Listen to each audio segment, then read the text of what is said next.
Ok, seguimos con la clase. Habíamos hablado de analizar este ejemplo en el que tenemos un OTA con realimentación capacitiva, donde la entrada se mueve en 10 milivolts y la salida, por lo tanto, dado que estos dos son iguales, se mueve en 10 milivolts. Y vimos que hay un establecimiento de acuerdo a una constante de tiempo y vimos también que hay algo un poco raro ahí y no entendimos bien. Denme un segundo, vuelvo de inmediato.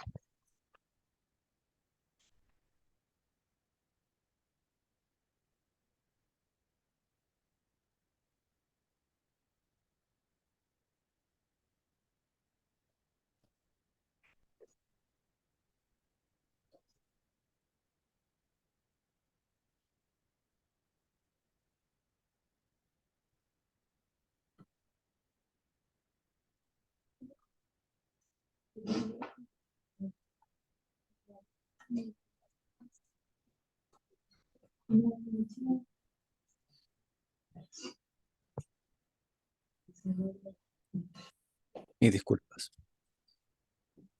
Y calculamos, vimos que la salida llega hasta 9,8 milivolts, vimos la constante de tiempo, vimos que hay un pequeño error estático y ese error estático depende de la ganancia del lazo cerrado.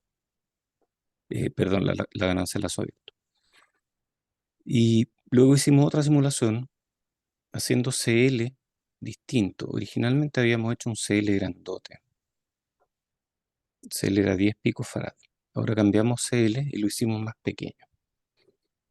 Y vimos que aquí aparece un tremendo spike al partir la simulación. Entonces, ¿qué será eso? Y aquí pasan dos cosas, le adelanto inmediatamente. Está pasando esto y está pasando otra cosa aquí, en que esto es medio lineal y después se vuelve exponencial. Entonces, lo primero que pasa en este punto es lo siguiente. En el momento en que aplicamos este escalón es mucho más rápido de lo que puede reaccionar el amplificador. Entonces, en este momento, es como si el amplificador no existiera. En el momento inicial en el que aplicamos eso, es como si el amplificador no existiera. Y la red de salida, o más bien la salida misma, queda dada por un divisor capacitivo aquí. En ese instante, o sea, lo que está pasando en ese instante, vamos a hacer el semicircuito. Yo bajo este voltaje.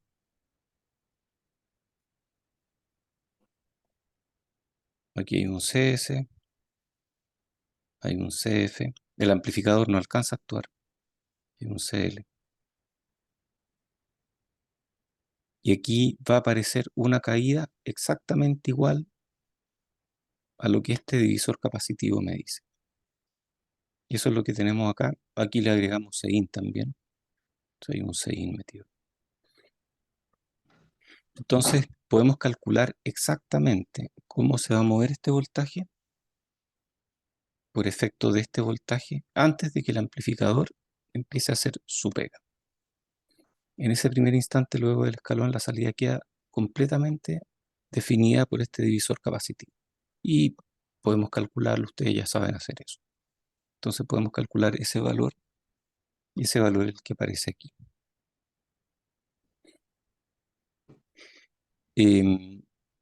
Como dije, divisor capacitivo también uno puede usar transformada de Laplace inversa, incluyendo el cero de prealimentación, porque este capacitor de aquí produce un cero en prealimentación. Esta es la ubicación del cero y podemos hacer esto y llegar a este valor de menos 3,92 milivolts aplicando transformada de Laplace inversa. Esos son los menos 3,92 volts que aparecen ahí. Sí, eso es. Son casi 4 milivolts. Esto es simplemente resolver la ecuación diferencial. Bueno, y aparece un nuevo tiempo de establecimiento. Ahora el tiempo de establecimiento va a ser un poco más largo. Entonces va a ser menos 1 partido por omega C. Nosotros habíamos hablado de ese tiempo de establecimiento. Que es menos 1 partido por omega C por logaritmo natural del error dinámico total que podemos aguantar. Ahora, dado que estamos partiendo más abajo y nos establecemos al mismo valor que antes, entonces ese valor, ese argumento de este logaritmo cambia. Y ese cambio que está aquí es el que estamos metiendo en la ecuación. En este caso, el tiempo de establecimiento requerido crece por la prealimentación, porque crece artificialmente nuestro voltaje de entrada, el que parte en la exponencial. Y aquí cambió de 6,9 taus a 7,3 taus cuando queremos establecerlo al 0,1%. Ok, aquí viene otro tema interesante, que también lo adelanté.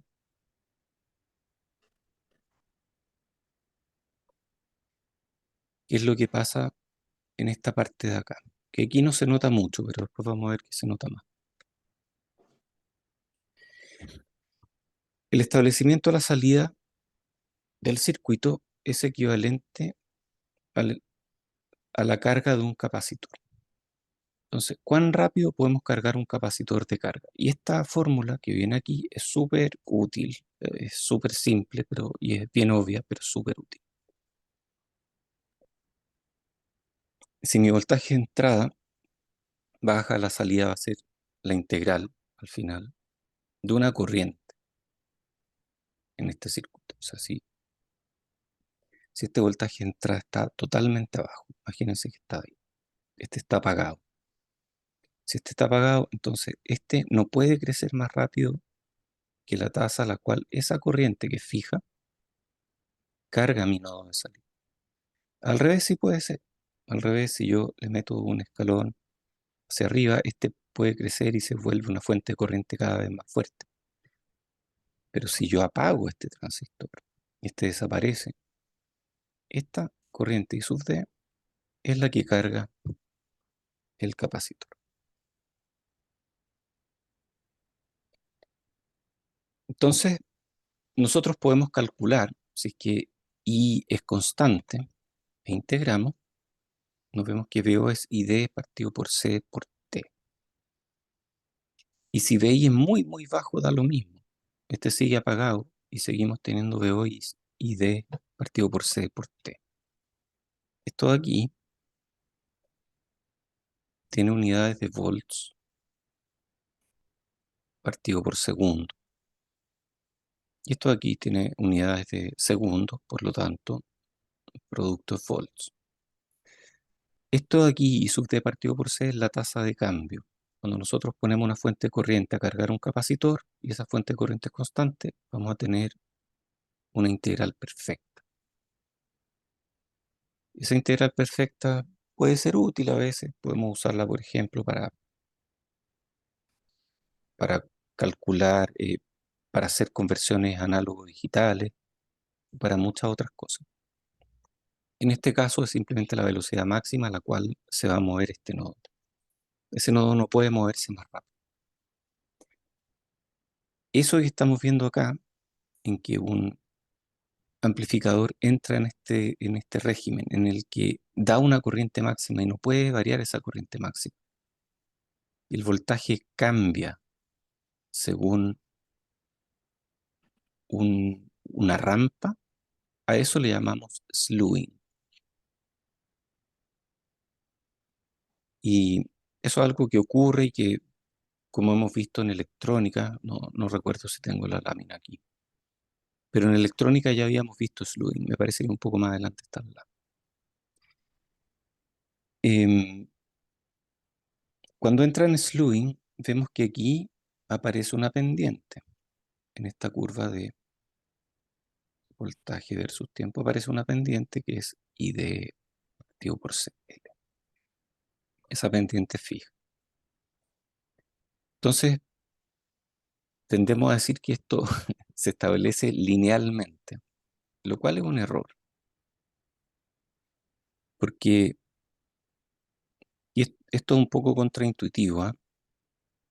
Cuando, esta salida se establece según una fuente de corriente constante, hay una rampa, y esa rampa a nosotros, a nuestros ojos, parece algo lineal. Y es lineal en el sentido que V es una constante por T, es lineal. Pero el establecimiento en sí, a esto no se le llama establecimiento lineal.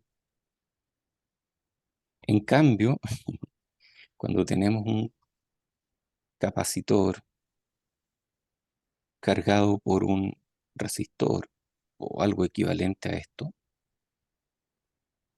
equivalente en términos de función de transferencia, eso produce una curva exponencial, pero a eso le llamamos establecimiento lineal. Entonces suena un poco raro. Y la razón es la definición de linealidad. ¿Quién se acuerda de la definición de linealidad?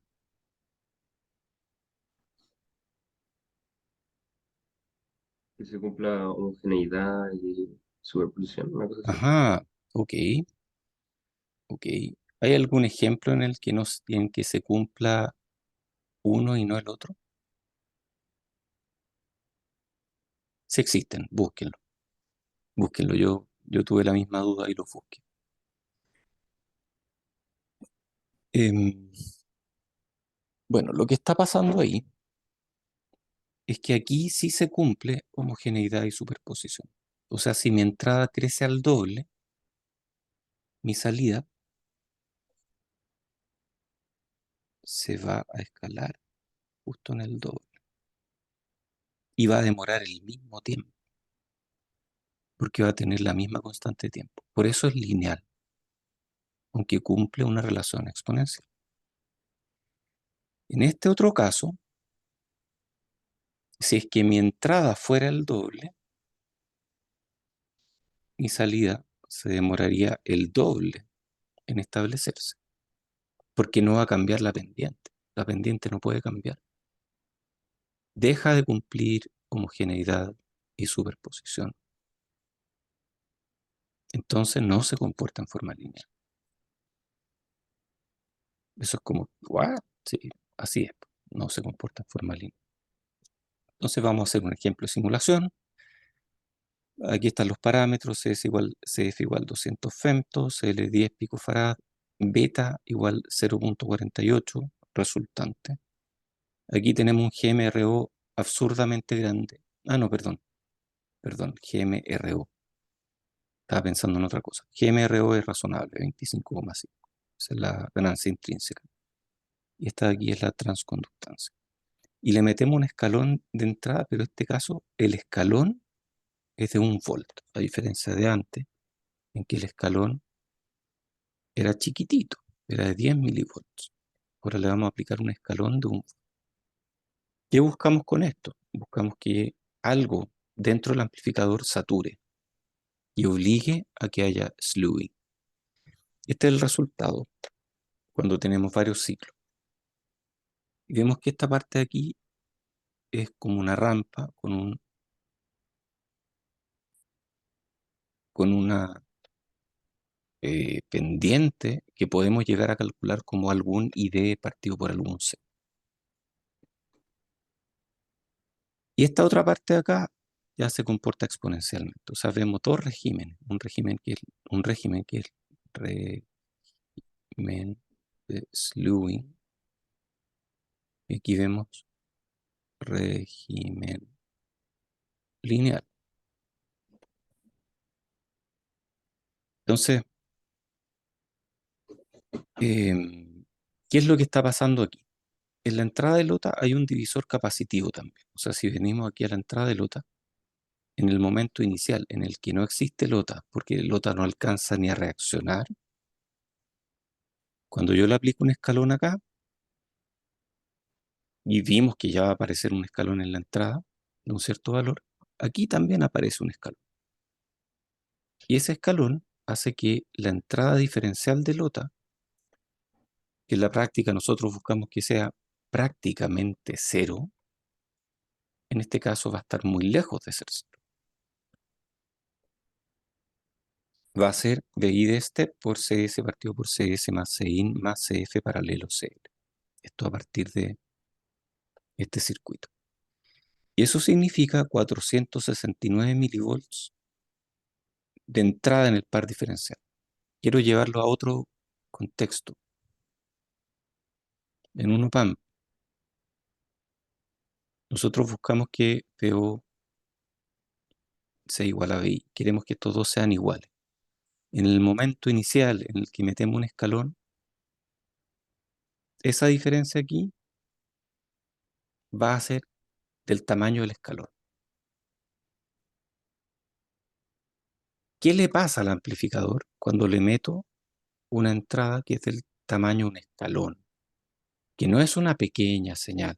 Esto ya dejó de ser una pequeña señal. Entonces miremos el par diferencial de entrada, que es el que se ve sometido a esta diferencia. Par diferencial de entrada, cuando B y D es parecido a B o menor, tenemos un régimen lineal. Pero si B y D es mucho mayor que B o B, esto satura, de alguna forma. Satura porque y la corriente queda dada por la corriente máxima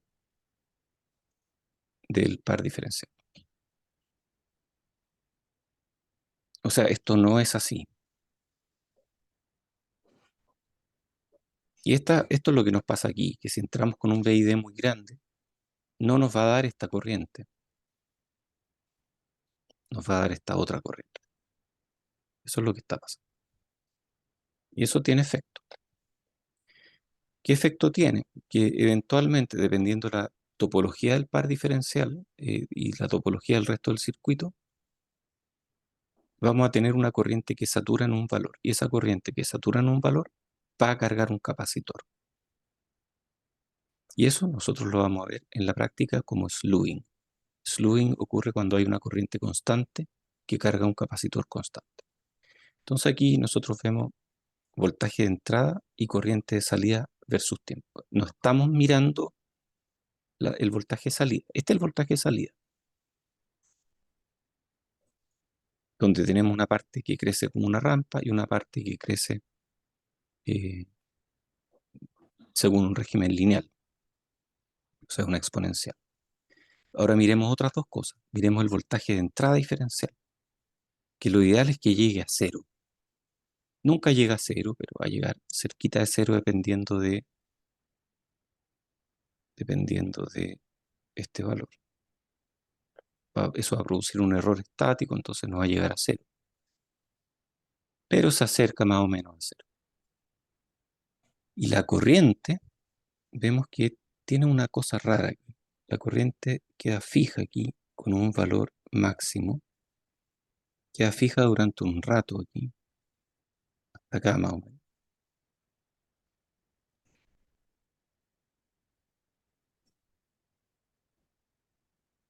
Y constante. Y luego de ahí y empieza a bajar de alguna forma. Y llega hasta un I razonable.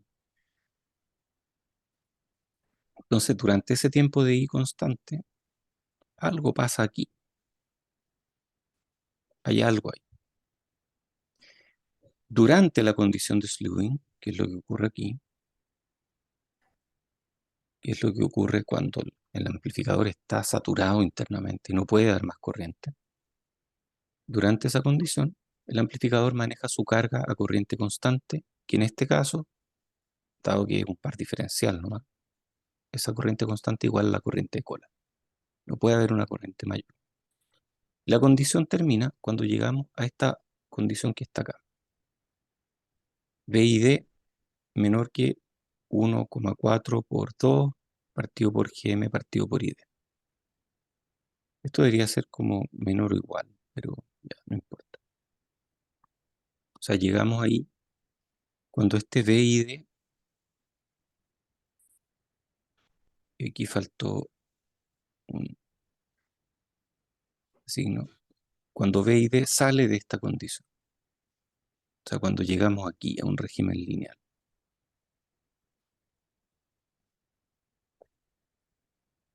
Ese 1,4 en realidad es raíz de 2.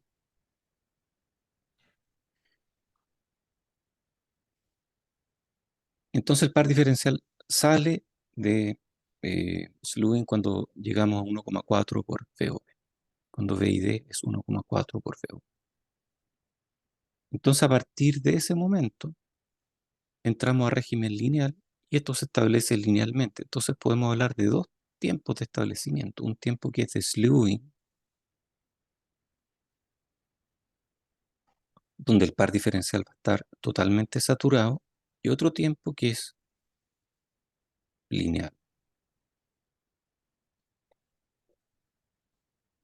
Entonces el par diferencial, cuando llegamos a esta condición, sale de slewing, vuelve a la región lineal. El tiempo de establecimiento que viene después de slewing se denomina establecimiento lineal. Aunque insisto, el voltaje sigue una curva exponencial. Es paradojal, pero no es paradojal realmente. Sigue esta curva exponencial, pero en este régimen lineal se cumplen las propiedades de linealidad.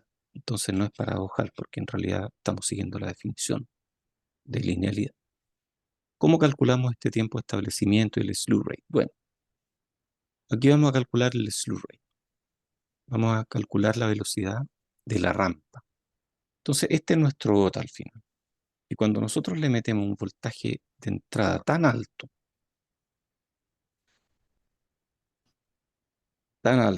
que aparece 469 milivolts en el par diferencial, y 469 milivolts son mucho más altos que, que estos voltajes de la región lineal. Entonces, ¿qué es lo que pasa ahí? Uno de estos transistores queda totalmente encendido y el otro queda totalmente apagado. Cuando este transistor queda totalmente encendido, ¿qué corriente va a pasar por aquí? Va a pasar la corriente de cola entera por acá. Esa corriente de cola pasa por acá. Pero este originalmente tenía E-tail medios. Este tenía E-tail medios. Entonces, este E-tail medio, y aquí hay un E-tail, entonces la diferencia de los dos, que es E-tail medio, es lo que pasa por este capacitor. Y por este otro lado, dado que este no tira ninguna corriente, no le quita ninguna corriente a este circuito, a este nodo, entonces toda la E-tail medio de esta carga activa se va por el capacitor. Entonces el capacitor queda cargado por E-tail medios, que es la máxima corriente que puede pasar por ahí. Y podemos calcular el slew rate como VOD partido por ADT, de VOD a ADT, que es E-tail partido por CL total, y en este caso es E-tail partido por CL más 1 menos beta por C. ¿Cuánto es el tiempo de slewing? El tiempo de slewing es, podemos calcularlo a partir de esta ecuación. A ver, la entrada del par diferencial cambia a una tasa de beta por slew rate. ¿Cómo eso? Claro, un amplificador, mi salida va cambiando y en este caso va a cambiar a una tasa de slew rate. Y mi entrada es por la realimentación beta veces por la salida. Eso es. Siempre beta es justamente qué porcentaje de la salida aparece en la entrada. Entonces mi entrada es beta veces la salida. Y si mi salida está cambiando a slew rate, mi entrada cambia a una tasa de beta veces slew rate. Es como simplemente seguir y ser consistente. Entonces, el tiempo de slewing va a ser el tiempo, el, va a ser el escalón inicial que vimos en la entrada,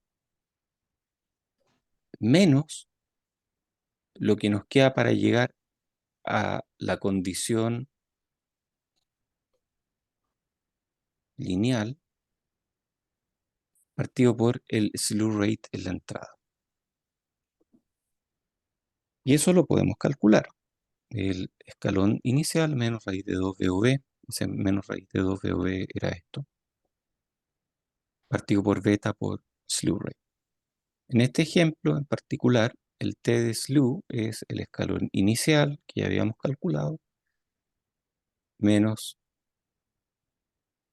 eh, raíz de 2 VOB, que en este caso es raíz de 2 por 2 partido por GM partido por ID.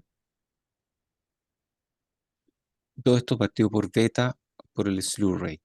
Y eso nos da 24,7 nanosegundos. O sea, esta cosa va a estar aquí, de aquí hasta acá, 24,7 nanosegundos.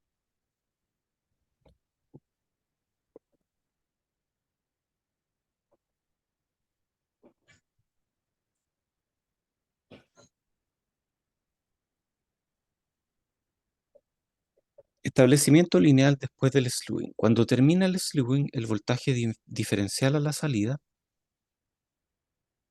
de o de slew va a ser slew rate por T slew, o sea, va a ser cuánto nos movimos durante ese tiempo. O sea, va a ser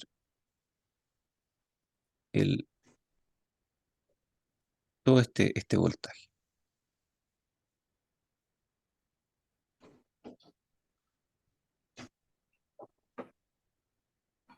Y va a ser 494 milivolts. El voltaje final del ejemplo 800 milivolts. O sea, nos gastamos más de la mitad del voltaje en slewing.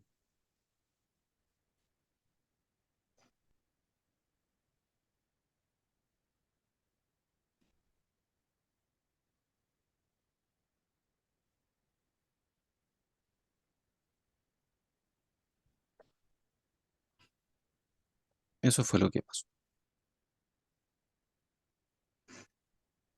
Ahora el establecimiento lineal va a durar menos de lo que duraría si no hubiera slewing.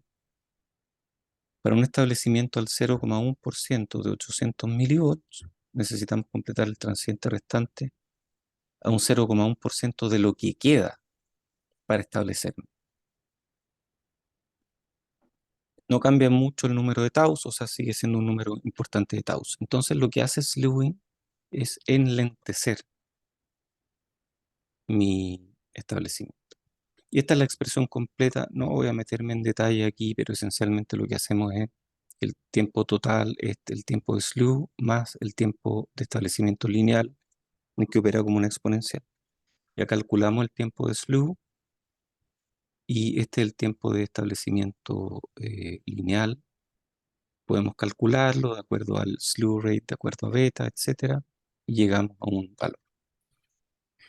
Los circuitos que tienen ganancia en lazo cerrado grande tienden a sufrir menos de slewing.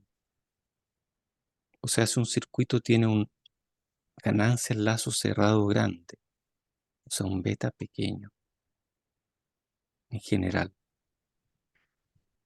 O dicho de otra forma, los circuitos que tienen ganancia en lazo cerrado pequeña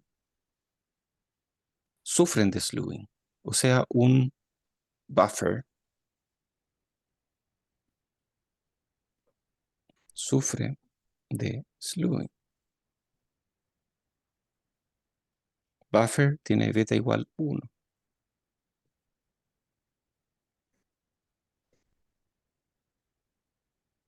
Y eso es porque el voltaje del escalón de entrada no puede ser mayor que el voltaje de excursión partido por la ganancia. Si mi ganancia es 1, voy a tener que lo que se mueve a la salida es lo mismo que lo que se mueve a la entrada.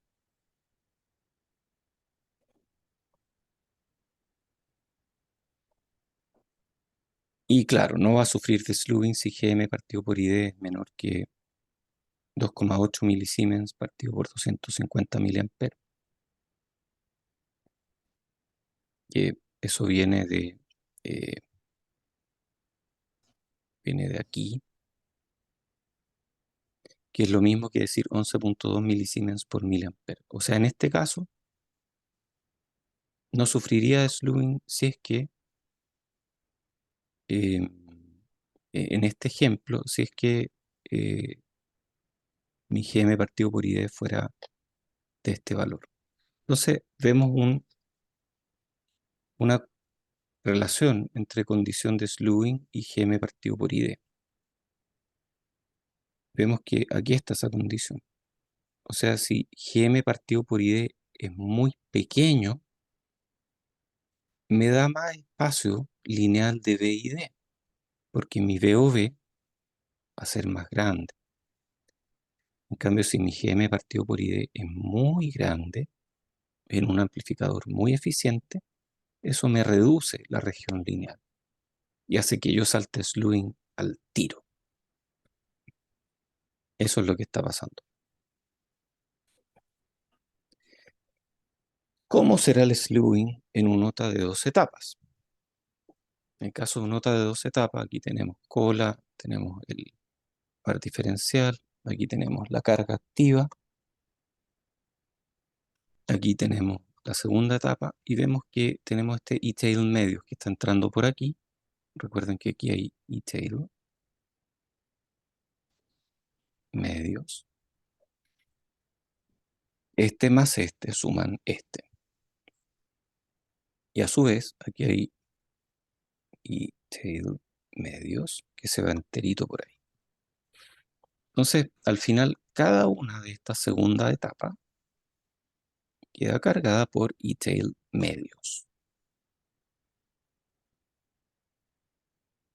Los voltajes en V1P y V1M permanecen prácticamente constantes, se mueven a una tasa pequeña, que es la tasa de cambio del voltaje de salida dividida por la ganancia de la segunda etapa. Y la ganancia de la segunda etapa idealmente es grande. Entonces la segunda etapa está operando como un integrador. Eso es lo que estamos integrando. Estamos integrando en el capacitor C sub C, en el capacitor de compensación. Ahí es donde estamos integrando. ¿Y qué vamos a integrar? Bueno, vamos a integrar E-tail medio. Pero ojo, aquí aparece una asimetría. Y la asimetría viene de estas fuentes de acá. Ahí puede pasar algo. Tenemos que diseñar el circuito de manera tal que la tasa de cambio quede limitada por E-tail finalmente y no quede limitada por IV2. Porque si es que IV2 es más pequeño y no es capaz de asumir todo el E-tail medios que viene por acá, entonces un lado va a moverse a E-tail medios y el otro se va a mover a IV2 medios. Eso está mal, porque va a hacer que un lado se mueva más rápido que el otro. Eso me va a mover el modo común. Esos cambios del modo común van a provocar transientes en la realimentación del modo común. ¿Cómo evitar slewing asimétrico? Entonces, bueno, hay que evitar em,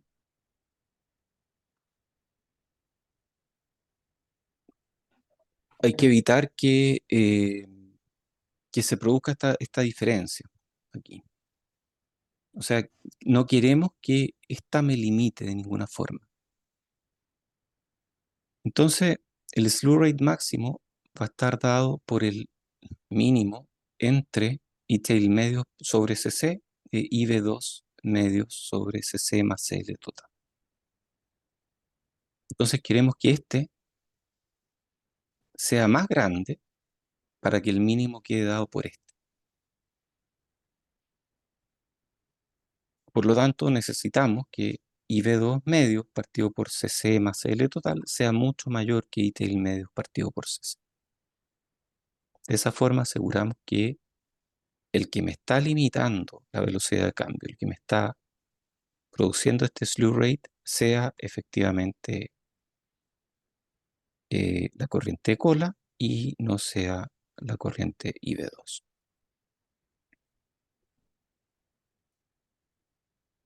Ya, esta es la lámina que había buscado hace un rato atrás. ¿Qué pasa en circuitos de tiempo continuo? El slewing va a ocurrir en circuitos de capacitores conmutados y también ocurre en circuitos de tiempo continuo. Esto lo vimos en electrónica. El peor caso de slewing, como dijimos hace poco, es en un buffer. Los buffers tienden a sufrir de slewing, porque si yo le meto un escalón aquí, antes de que el amplificador actúe, la salida se va a quedar en su valor anterior y aquí va a aparecer el escalón completo y va a saturar internamente el amplificador. En ese caso, el slewing puede ser, por ejemplo, por la corriente máxima de salida cargando la capacitancia de carga. Puede ser. Y va a depender de la frecuencia. Si nosotros tenemos una frecuencia aquí en la entrada, una frecuencia particular, el amplificador entra en slewing, esto está en el libro de Gray y Meyer, entonces no va a poder seguir la salida como eh, como una sinusoidal. Y va a producirse aquí una diferencia, y esa diferencia va a aparecer directamente en el par diferencial de entrada. A frecuencia o amplitudes grandes, la corriente salida pico necesaria puede exceder la corriente máxima disponible. Algunas consideraciones de diseño: cuando hay problemas de slewing podemos mitigarlo mediante una polarización en un GM partido por ID más bajo, que es lo mismo que decir VOV más grande, FT más grande, más consumo.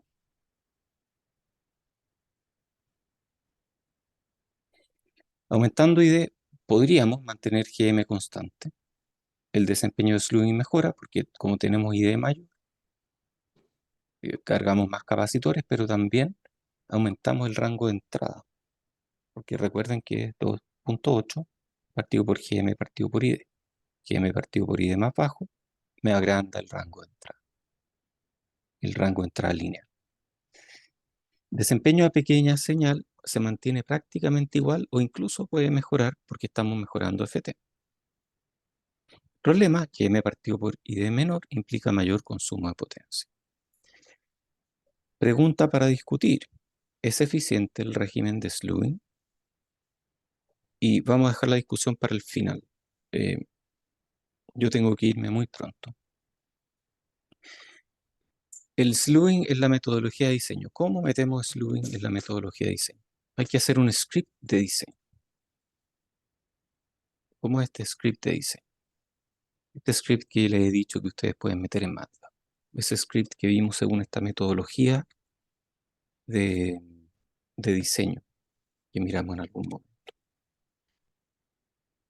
Esa metodología de diseño resulta en este script que les comenté recién. Podemos introducir un factor de escalamiento en el ancho de banda, en ese script de diseño. Podemos meterle, no el ancho de banda que queremos llegar, BW, sino que decir queremos llegar a un K por BW, donde K es mayor o igual que 1. Entonces, si el circuito sufre de slewing, tenemos que compensar esa lentitud extra, por otra parte, aumentando el ancho de banda. Entonces, optimizamos primero con K igual 1 y vemos si cumple. Si cumple, estupendo. Terminamos. Pero si es que no cumple, entonces tenemos que hacer que el amplificador sea más rápido para compensar la lentitud extra del régimen de slewing. Y ahora vamos a la discusión que habíamos dicho, si es eficiente o no el régimen de slewing. Y lo que tengo que preguntarles aquí es lo siguiente. Pongamos que yo quiero cargar un capacitor.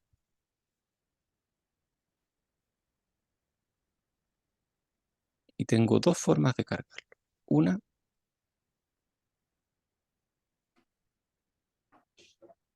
enciendo y apago una fuente de corriente constante, una fuente de corriente ideal. Y otra, una fuente de voltaje, cargo el capacitor. ¿Qué es más eficiente?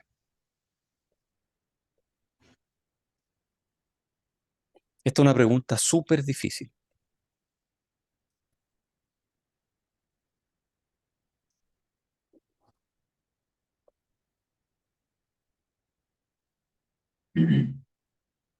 Yo creo que el de la fuente corriente, Más eficiente. ¿Y por qué? em, porque en el caso de la izquierda, la fuente corriente va a fijar la corriente y va a hacer que crezca como una línea recta, como lineal. O sea, Ya, ¿se entiende? El voltaje, en cambio, en la derecha, el voltaje va a seguir una exponencial. ya. y ¿Y la por corriente qué? va a ir disminuyendo. O ¿Y y la por corriente qué? va a ir disminuyendo. ¿Por qué si no Claro, hay resistencia? ah, es que, es que no sé, como que es imposible que no haya resistencia. Ajá, ya. O sea, tú dices Como, que aquí hay una exponencial. sí, O sea, lo que tú me estás diciendo es que una parte de la energía se va a una resistencia aquí. sí. A ver, ¿cuál es la energía de un capacitor? Em,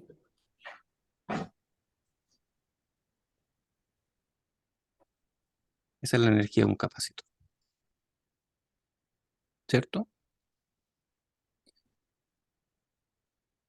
¿Qué pasa si sí. yo integro la corriente?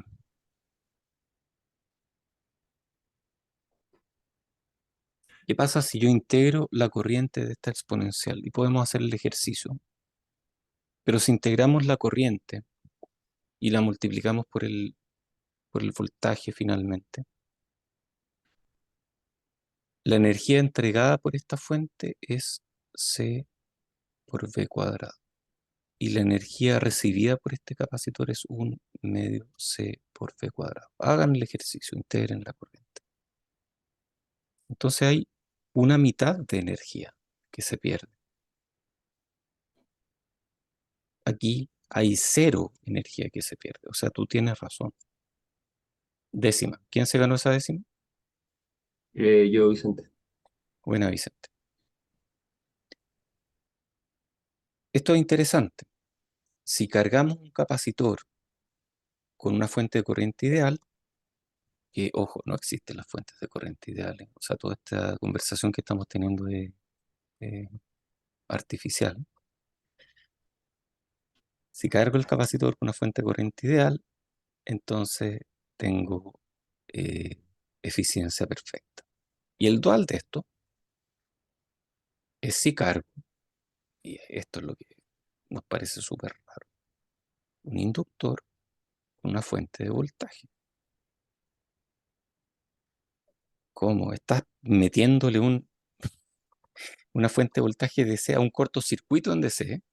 Y eso es lo que estoy diciendo. Eso es el dual de esto otro. Esto es terrible. Estoy metiéndole una fuente corriente DC a un circuito abierto DC. Y le estoy metiendo una fuente de voltaje DC a un cortocircuito DC. Y esto es la forma más eficiente si queremos cargar un inductor. Y por eso, en parte, los circuitos de electrónica de potencia usan inductores y no usan capacitores, porque los capacitores son ineficientes cuando uno los carga. Uno pierde la mitad de la energía. A ver, si no quieren hacer esta, háganlo de otra forma. Imaginen un capacitor C. ¿Cuál es la energía de este capacitor? 1 medio C V cuadrado. Ahora yo lo voy a poner en paralelo con otro C. Igual. El voltaje va a caer a la mitad y la energía va a ser 1 medio C V medio cuadrado. Si yo sumo estos dos, la energía total va a ser C por V medios cuadrado, que es menor que el 1 medio CV cuadrado que teníamos inicialmente. O sea, al hacer esto, la resistencia casi nula que hay entre estos dos se comió la mitad de la energía. Entonces, cargar capacitores no es lo más eficiente, a menos que los carguemos con fuentes de corriente ideales. Pero ¿qué pasa en mi amplificador? En mi amplificador tengo una fuente de corriente ideal. mm, Estos no existen, estas son al final transistores. Entonces, es una discusión interesante al menos, me parece. Muy bien, debo irme ahora. Eh, Espero mandar avisos más tarde. Voy a dejar de grabar y